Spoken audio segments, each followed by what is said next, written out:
You just realized your business needed to hire someone yesterday. How can you find amazing candidates fast? Easy. Just use Indeed. Stop struggling to get your job post seen on other job sites. With Indeed sponsored jobs, your post jumps to the top of the page for your relevant candidates, so you can reach the people you want faster. According to Indeed data, sponsored jobs posted directly on Indeed have 45% more applications than non-sponsored jobs. Don't wait any longer. Speed up your hiring right now with Indeed. And listeners of this show will get a $75 sponsored job credit to get your jobs more visibility at Indeed.com/kidsandfamily. Just go to Indeed.com/kidsandfamily right now and support our show by saying you heard about Indeed on this podcast. Terms and conditions apply. Hiring? Indeed is all you need. Are you ready to learn the 3 secrets to launching a successful podcast?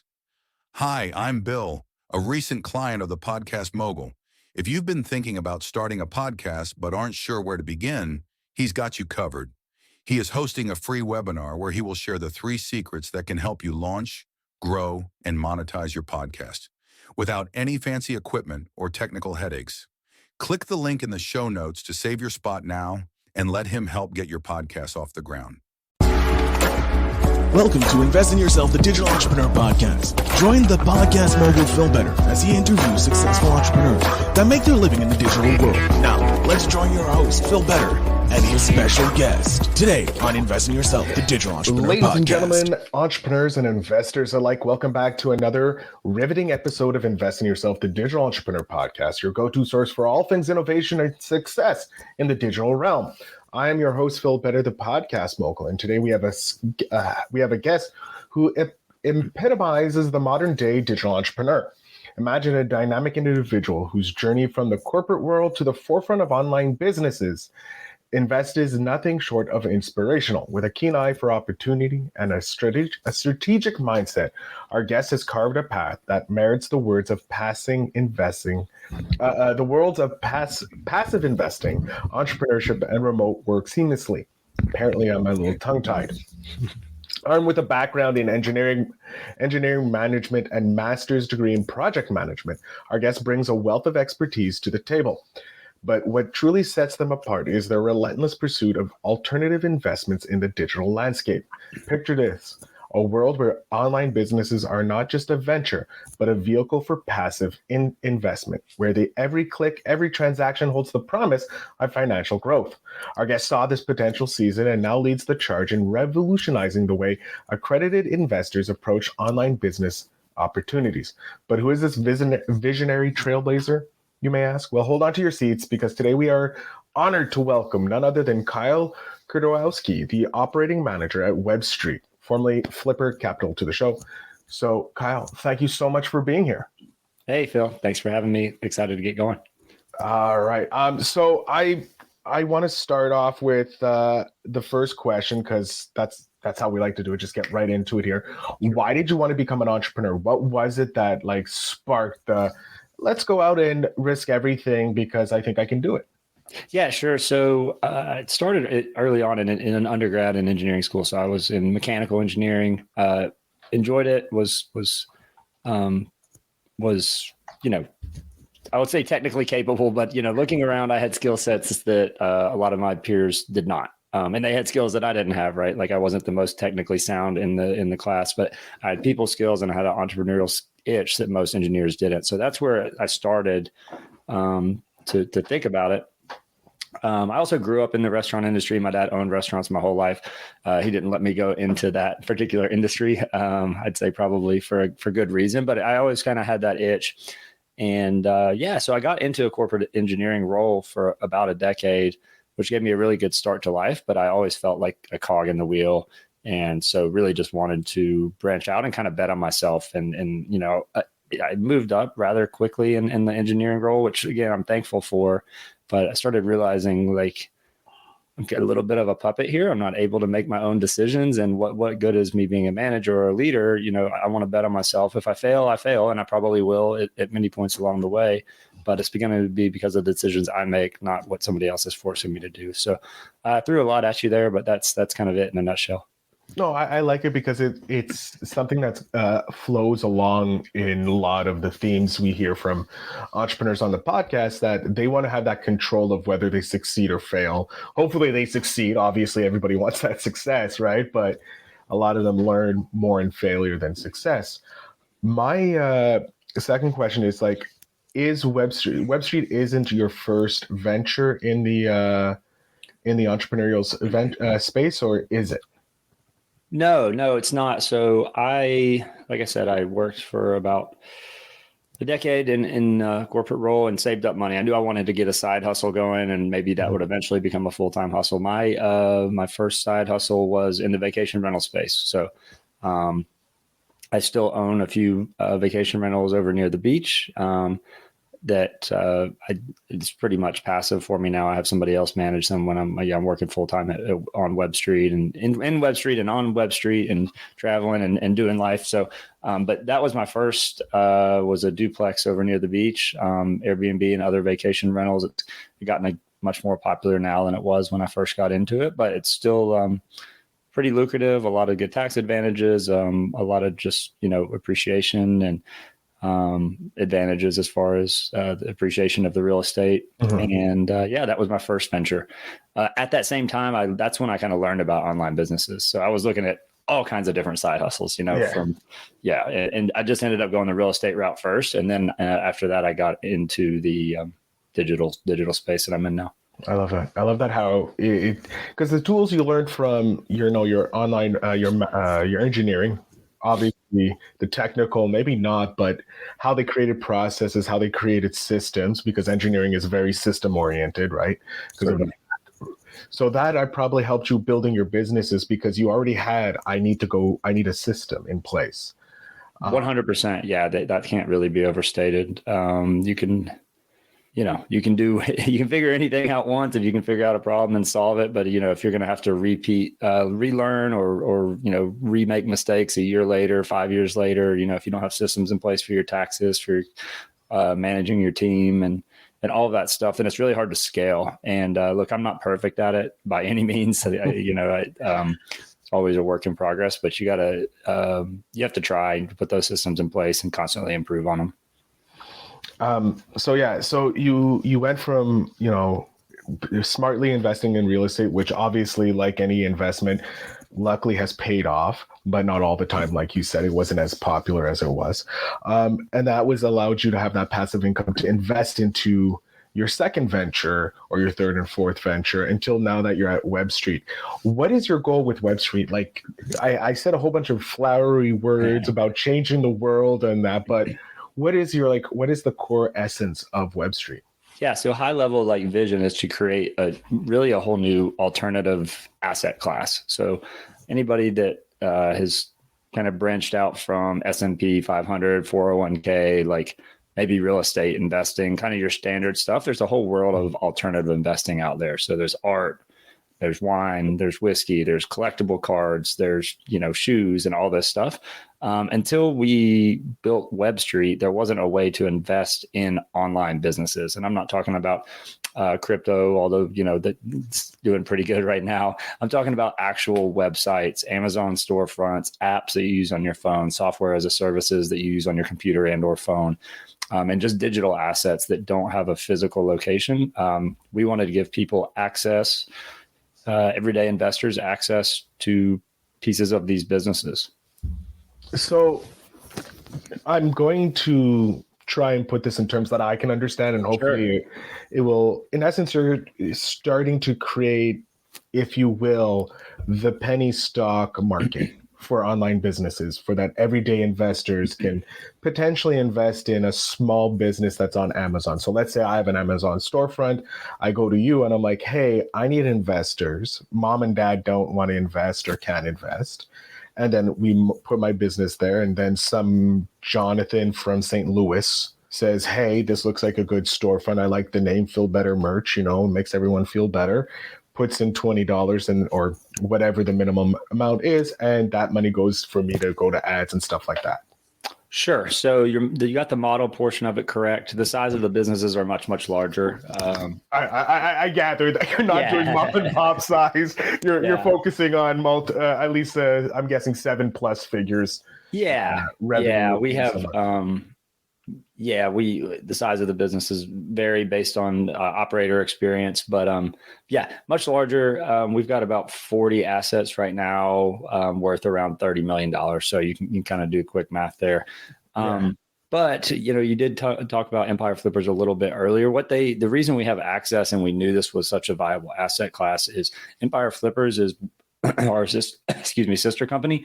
They're simply a brokerage for online businesses. So there's all kinds of physical business brokerages out there, right? Phil builds a website or a business of any kind. He wants to sell it. He goes to a broker. Kyle wants to buy one, whatever. They broker the deal. They've been around for over a decade as well, or not as well. We're about 3 years old at WebStreet, but anyway, over $500 million. So that's $500 million with a B in businesses that have been brokered through Empire Flippers. So we knew there was a bunch of deal flow, and they've sold sites, as little as $10,000 and as much as $14 or $15 million. So wide range of sites and assets. And there's a lot of people that want to take advantage in the upside of the internet, right? Like, it feels like it's been around forever, but it's still early. Like there's still all kinds of new monetizations coming out. Yeah. And like podcasting is just starting to get monetized, right? Exactly. Like, soon probably you're going to be a broker to flip podcasts, since you went from digital businesses to investing. Then you probably, oh my God, I think we're going to talk afterwards, because I want to talk to you about that. But yeah, this is so interesting. Yeah, there was one that was sold recently, and it was nothing to do with us. It was or Empire Flippers. It was completely through a different brokerage. It was a podcast, and I forget how much the final price was, but it's over $10 million. And I think the host is continuing to help out with it, but he didn't want to do the hosting anymore, and so large exits. So just again circling back, like giving access to people that want to invest in the internet. But they don't have either the time or the skills to run those sites themselves. So that's basically what we're doing. Okay, so are you running the sites, or you're still partnering with the original runner? We partner. What we actually do, our model right now is we bring in what we call operators or portfolio managers who have a track record of building sites and selling sites. Maybe they want to go bigger. They've sold a few $100,000 sites and they want to start buying bigger, but they don't have the money to buy bigger. So we pair them with investors, and then they go out and buy the sites. So we're not necessarily partnering with Kyle, who's already running a site, and just giving him money. Although we may entertain that down the road. Our models, we're always trying to follow market trends. We're going right out now. You're finding looking the for best. Kyle, who's like, "Hey, I have X portfolio of sites that I've sold. I'm looking to go to the next level." Exactly. And you're like, "Oh, I have Phil over here who doesn't have the time but has the capital put in," and then That's exactly thank you very much. Okay. Yeah, you got it spot on. And just because of our history with Empire Flippers, and we just have a huge network of, online business operators. Although I will say, if anybody's in your audience has experience, we're always looking for more. We're always looking to pair with top level operators. We have it's a bit of a, it was not a bit, it's an in-depth vetting process, right? Like, we're not just going to go raise money for anybody, because we are putting our stamp of approval on it. But yeah, we're always looking for people who have experience running online assets, and we're happy to go raise the money for you. I love that. That's incredible. It's a huge opportunity as well for individuals to leverage a different part of the internet, digital marketplace. It's like you guys are the equivalent to, like you said, the physical brokerage firm. Someone having a store, looking to build a store, having a track record, just doesn't have the capital, and you're connecting someone with the capital. That's pretty much what you're doing. But in the digital space, this is revolutionary. Well, not revolutionary, but it's freaking amazing. I find it revolutionary. Yeah, we're excited about it. We're 3 years in now. Like I said, I gave some of the stats earlier. We're providing so far, we're on track for 20% annual returns for our investors, which is what we were hoping for. What's really cool too, I talked about appreciation in real estate. If you're diversifying your portfolio, right? I'm not saying everybody should go invest their money with all of their money with us. You should certainly diversify. but there's different plays, right? There's appreciation plays, like in real estate. Yeah, maybe it's a rental property, so it's got some cash flow, but maybe your play is the appreciation, or a piece of art. Like it's not going to cash flow, right? You're waiting on it to become more valuable. These businesses are cash flowing from day one. So every quarter, whatever profits are made within the businesses, 2/3 of those profits go to investors. So yeah, it's a cash flow play. Now, hopefully the businesses grow over the 2 to 4 year range when the operators are running them. If they grow and they sell them for more, then you get some appreciation as well. But there's the huge cash flow component to it, which is different from a lot of investments. Okay, it's great. I'm curious because both of us probably grew up during the .com boom. That's right. And there was that explosion that happened. The .com bubble burst. Do you see something like that, or foresee something possibly an implosion or a burst, if you will? Obviously, we're very early in this industry, as you said. Maybe Max, someone has been in this. You've been in Empire Flipper for about a decade, correct? Right. Correct. So we're still young. Still young. Yeah. So this is we're looking another decade to go before we even reach the height of the .com boom was. Do you see something like that maybe happening in this, or do you think we're smarter, if it will? I don't think we ever wiser. I don't know if we ever get too much wiser. Yes and no. So that was an enormous bubble. We may see something like that with AI. But we're seeing a lot of, over the decade or so, we've seen a lot of smaller versions of that. So one example would be the Amazon FBA model, fulfilled by Amazon. Still a good model. We still invest, having people invest in it. But during COVID, valuations just, they exploded. I don't have to explain why. Everybody's shopping from home. It's easier to make money from home. Everybody wanted in on the passive income or more passive income. And we just saw valuations get way too big. We saw aggregators buying up all these Amazon storefronts and rolling them into different brands.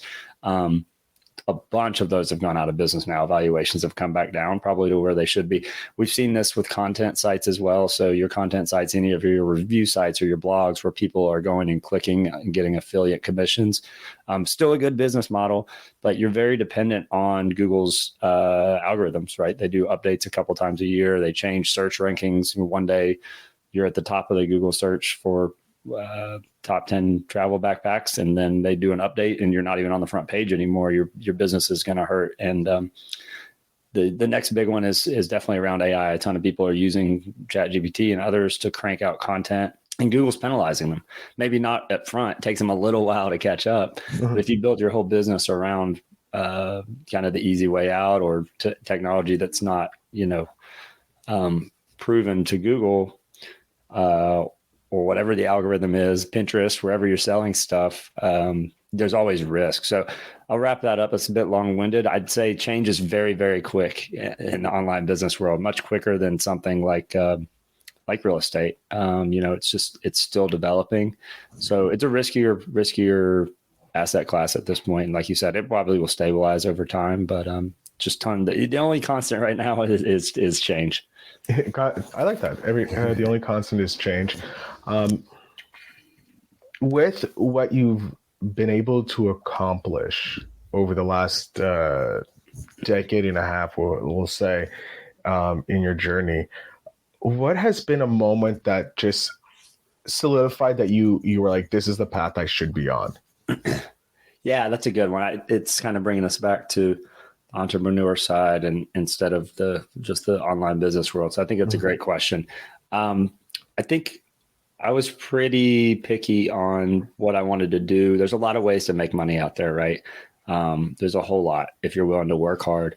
But if you really want to design your lifestyle to what you want, whether it's to spend time with your kids, or whether for me right now at this point in my life, it's really traveling and seeing the world. So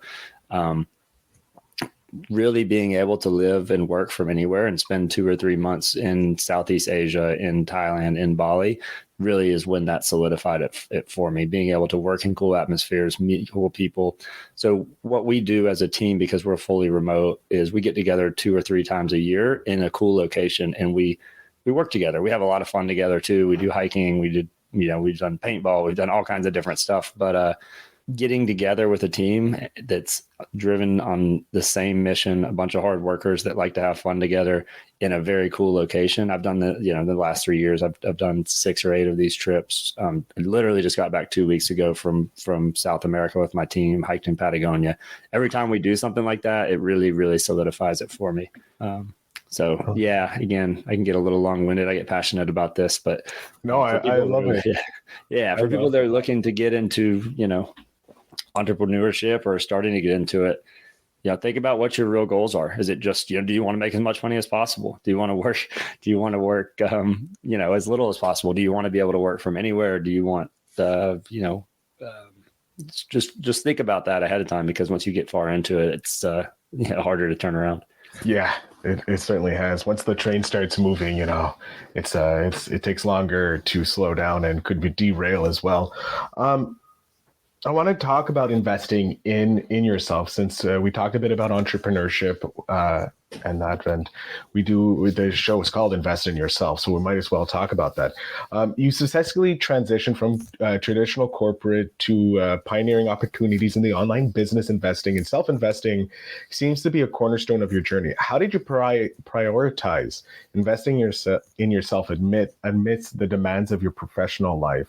And do you have any habits you found effective in creating this lifestyle? Yeah, it's probably a bit overplayed now, but in a good way. I mean, staying super active is very important to me. Whether it's in the morning, the evenings. I'm not one of those that says you have to go do it at 5 a.m., but doing something every day to stay active, whether it's the gym or going for a walk or doing a YouTube yoga video or something, that's really helps me both mentally and physically. But what I would say is you have to be willing to sacrifice. So when I was at my previous role, that's when I did my master's. So I did my master's on nights and weekends, and not everybody has to go the master's route, but to me, it was so much more relevant to real business experience than anything I learned in undergrad. And you get a mechanical engineering undergrad degree, right? That should be a really good degree. And I guess you can say it is, but it was jumping through a lot of hoops versus learning real life business skills. And so being really willing to sacrifice for a couple of years, do nights and weekends, doing the MBA or a master's.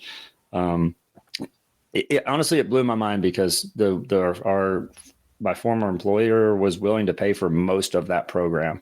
And I'm looking around at, which is huge, right? You would think a lot of people would take advantage of that. And I was looking around a facility of about 500 employees, and literally I was the only one doing it. And that's great. I don't say that to as a brag or anything like that. It just blows my mind that you wouldn't want to kind of invest in yourself like that. So that's one example. That was for me, but whatever it is, those opportunities, when they come up, you got to take advantage of them. I like that. Looking for the opportunities, like you said, 500 employees had this opportunity to go get an extra learning degree. Like, I'm pretty sure he was your boss was going to cover not just your master's, but any second. Oh, for sure. Yeah. That would help, because it brings more money into his pocket, because it's an investment. They look at it as an investment. I think networking is huge too. I know you didn't ask an additional. No, hey, this is you telling us, sharing with the audience. So if networking is on your mind, let's talk networking. Yeah, I mean, I just think, obviously there's introverts and there's extroverts, so maybe it's not super natural to everybody, but there's a lot of opportunities out there in communities, community events, chamber events, online. I did a morning brew. There's a morning brew newsletter. They had about an 8-week program that was business skills, but a lot of just networking. And I think taking advantage of those opportunities is huge too, because I personally love getting to know people, but even if you don't, being diligent about your networking can help you provide all kinds of new opportunities. So it's another way to invest in yourself that people don't think of. I can't can't disagree. I have to agree fully with that. With podcasting, a lot of the amazing guests that come on my podcast are from previous guests. So that's the networking happening there, or making connections through PR agencies or podcast connectors that I have, because that is a wealth of potential guests. That one. For me, less work for me, because I don't really have to go out and find new guests all the time.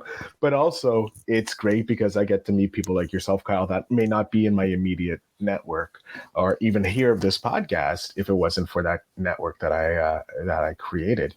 So yeah, networking is probably one of the fundamentals of being an entrepreneur. Yeah, 100%. And I've heard that I have friends that do podcasting as well as, I go on a lot myself, and I've heard that from many of them. That's they enjoy a lot of aspects of it, but that's one of the biggest. So good advice.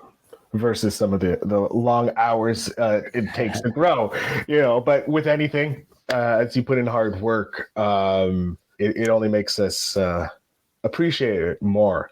I do want to touch on your extensive experience in passive investing. Because you've probably encountered some various challenges and triumphs along the way. Is there a pivotal moment in your career where your expertise and your strategic mindset truly shone? Yeah, I don't know about a particular moment, but I know one thing for certain that I always try to do is really listen to what the market's telling you, which sounds obvious when you say it, but a lot of times when you're investing, whether it's passively or more actively in things, if you're having to really work on product market fit, or if you're really having to force something to work, maybe the market's not telling you to do exactly that, or vice versa. If something's going very well and it's not, the market's demand is really high. So, for me, the vacation rental thing, when I first purchased the home I live in now, I had a small mother-in-law suite above the garage, and I'd spent most of my savings, almost all of my savings, on the down payment on the house. So I threw that mother-in-law suite on Airbnb with like very little effort. I actually had an air mattress up there to start with. And every weekend it was rented out like crazy. So that was really like, this sounds like very duh, but like that made me continue to say, all right, I need to go find a vacation rental in this area. And obviously the numbers have to work and all of that. But yeah, I believe in foreign market trends big time. That's what brought me into the online business industry as well. That'll hopefully be what brings me into whatever my next investments are. On the flip side, I would say being educated about what you're investing in is the most important thing you can do, because you're going to really, when things are going well, you're going to appreciate them a lot more. You're going to understand what you're invested in. But also when they're not going so well, I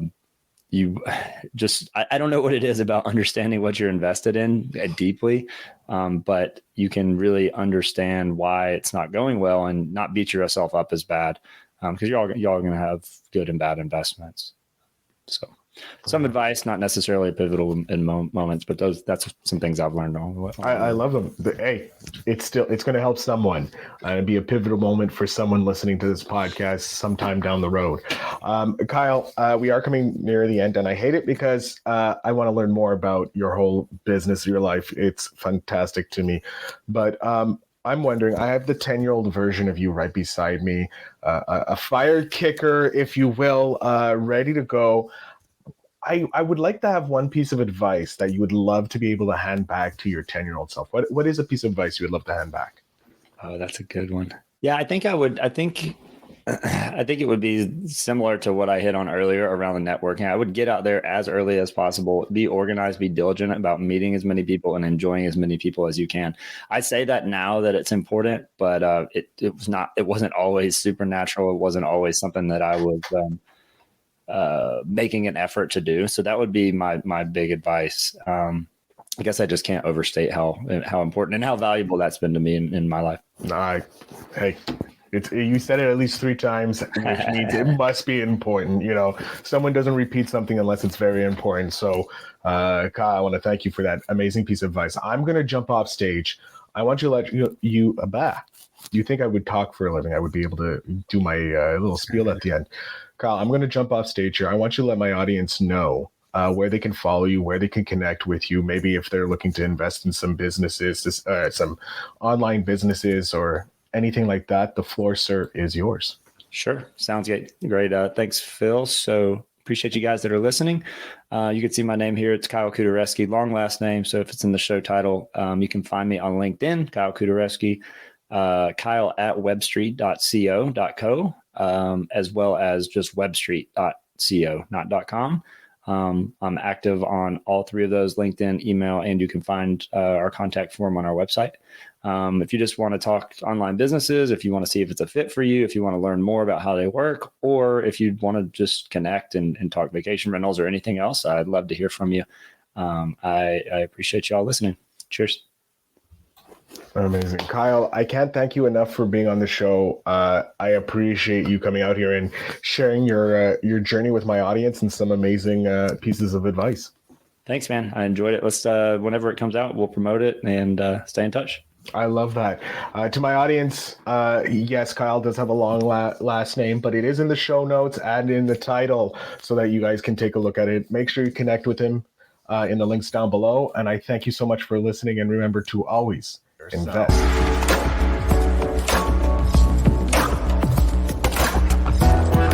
Thanks for tuning in. Now it's time to take the next step. When you're ready to dive deeper into how to launch, grow, and monetize your podcast, Phil's got something special for you.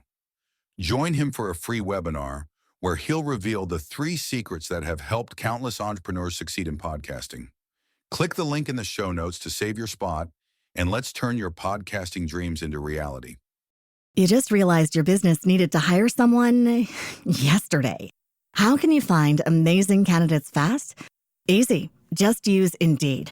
Stop struggling to get your job post seen on other job sites. With Indeed sponsored jobs, your post jumps to the top of the page for your relevant candidates, so you can reach the people you want faster. According to Indeed data, sponsored jobs posted directly on Indeed have 45% more applications than non-sponsored jobs. Don't wait any longer. Speed up your hiring right now with Indeed. And listeners of this show will get a $75 sponsored job credit to get your jobs more visibility at Indeed.com/kidsandfamily. Just go to Indeed.com/kidsandfamily right now and support our show by saying you heard about Indeed on this podcast. Terms and conditions apply. Hiring? Indeed is all you need.